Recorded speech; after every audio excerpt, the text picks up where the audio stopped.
নির্বাচনের জন্য সব ধরনের প্রস্তুতি নেওয়া হচ্ছে বলে জানিয়েছেন প্রধান নির্বাচন কমিশনার এএমএম নাসির উদ্দিন। ত্রয়োদশ জাতীয় সংসদ নির্বাচন সামনে রেখে সুশীল সমাজের সাথে নির্বাচন কমিশনের সংলাপের উদ্বোধনীতে এসব কথা বলেন তিনি। সিসি বলেন, কোনো আসনে ভোটে কারচুপি বা বিশৃঙ্খলা হলে ভোট স্থগিত করা হবে।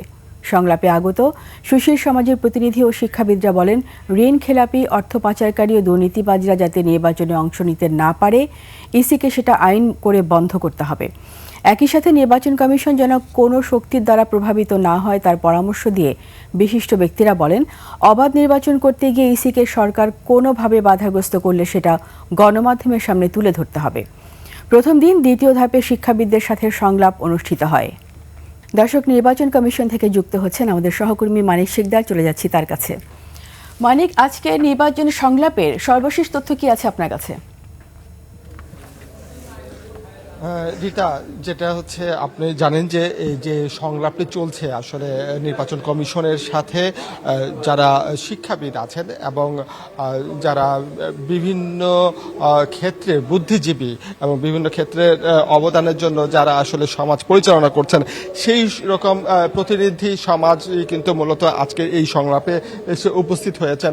এবং আমরা প্রথমার্ধের যে সংলাপটি আমরা দেখলাম এবং এখানে জানলাম, প্রত্যেকেই বেশিরভাগ বুদ্ধিজীবীরাই বলেছেন যে নির্বাচনটাকে সুষ্ঠু করার জন্য যে পরিবেশ নিশ্চিত করা দরকার সেটাই আসলে বেশি জরুরি। এবং সবাই কম বেশি একটা কথা বলেছেন যে অবাধ তথ্য প্রবাহ যেন থাকে এবং নির্বাচনে যেন কোনো ধরনের চাপ প্রয়োগ করতে না পারে, বিশেষ করে কোনো দল বা কোনো সরকার বা কেউ যেন কোনো ধরনের চাপ প্রয়োগ করতে না পারে নির্বাচন কমিশনকে, সেই বিষয়টা খুব সূক্ষ্মভাবে দৃষ্টি দেওয়ার জন্য তারা আহ্বান জানিয়েছেন। এবং দুপুরে পরে আরেকটি আলোচনা চলছে, এখানে মূলত বিভিন্ন বিশ্ববিদ্যালয়ের ভিসি, প্রভিসি থেকে শুরু করে প্রথিতযশা যে সমস্ত শিক্ষাবিদ আছেন তারা বলেছেন এবং তারাও একই কথা বারবার ঘুরে ফিরে যে কথাটি বলেছেন যে নির্বাচন সুষ্ঠু করার জন্য, অবাধ, সুষ্ঠু এবং অংশগ্রহণ করার জন্য আসলে যে বিষয়গুলো দরকার